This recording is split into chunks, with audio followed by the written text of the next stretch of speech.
Capítulo 8 do livro de artes para o 7º ano, 4ª avaliação. O grupo de teatro Parlapatões é um grupo de teatro que gosta de trabalhar tanto o teatro no espaço físico teatro quanto o teatro de rua, alcançando a população. O grupo teatral Parlapatões surgiu em 1991 em São Paulo. Eles trabalham com comédia, circo, teatro de palco e teatro de rua, né? O espetáculo era Sardanapalo, encenado em um pequeno galpão no Teatro Paulista, no qual 7 palcos, rodeavam o público que sentava no centro em cadeiras giratórias. E muito interessante esse processo. Em vez de terem cenários mudando ou um cenário, eram 7 palcos rodeando o público que em cadeiras giratórias ia girando e acompanhando as cenas próximas em palcos diferentes. O teatro, assim como as demais artes, elas a princípio estavam ligadas ao senso religioso, à necessidade do ser humano se relacionar com o que considera sagrado. Então, na antiguidade, as culturas realizavam teatro para homenagear seus deuses, como, por exemplo, uma celebração ao deus Dionísio, que é o deus do vinho, é o deus da fertilidade, o deus da festa. Então, eles encenavam uma festa, né? E aquela encenação não era num teatro, espaço físico, ao ar livre, e essa encenação acabava envolvendo aquelas pessoas que estavam por perto assistindo aquela encenação. Então, não era o teatro organizado da maneira que estamos acostumados. Os gregos criaram espaço físico teatro, e o teatro que eles criaram era cavado no chão, era chamado teatro de arena, tá? Esse teatro cavado no chão, lá embaixo ficava o local da apresentação, sendo que a arquibancada não eram bancos, parece arquibancada de jogos de futebol, né? Então era semelhante, só que era em formato de meia-lua, né? Um semicírculo. Aqui ao lado tem o Teatro de Epidauro, um dos mais antigos do mundo, nesse formato de arena. No teatro grego, as máscaras eram muito importantes. A princípio, apenas um ator aparecia em cena. Depois foi incluído 2 atores, 3 atores, mas sempre a figura masculina. Então, a máscara era usada para os diversos personagens e também usada para a representação de figuras femininas, e as mulheres ainda não podiam participar dessas peças de teatro. Então, os homens, os atores, teriam que encenar todos os papéis, usando máscaras masculinas e máscaras femininas. Então, com o uso dessas máscaras expressivas, olha, a máscara feliz, a máscara zangada, a máscara assustada, a máscara chorando, então tinha várias máscaras expressivas. O uso constante das máscaras no teatro trouxe esse símbolo para o teatro. O teatro é representado por uma máscara triste e uma máscara feliz, representando a tragédia e a comédia.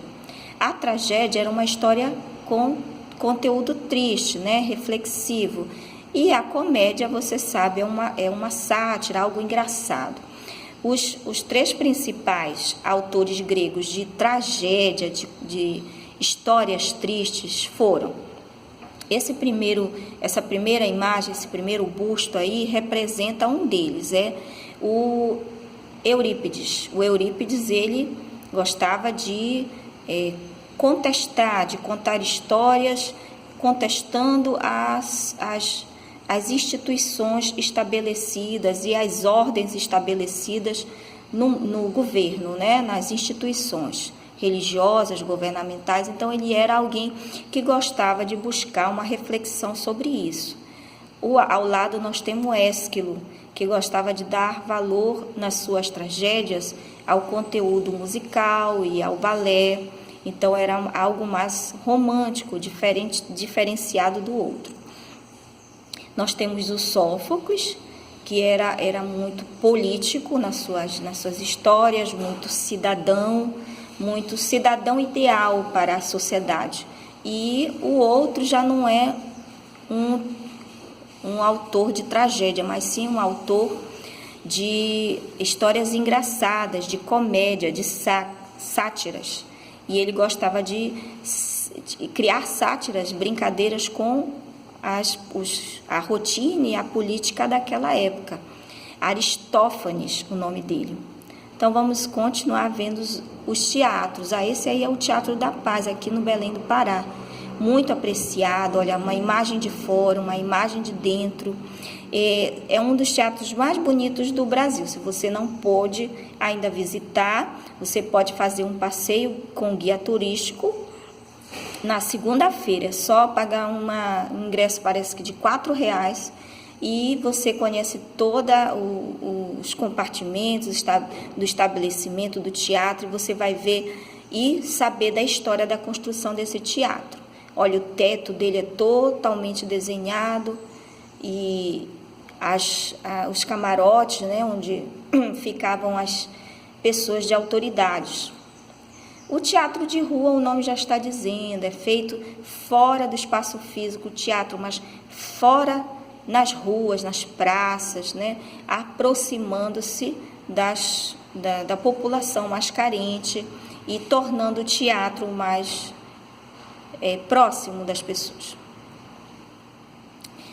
No seu exercício, nós vamos ter que fazer a definição e cai na prova. O que é dramaturgo? É aquele que cria as histórias, que escreve as histórias para serem feitas no teatro. Então, ele cria histórias para teatro. O narrador é aquele que conta uma história.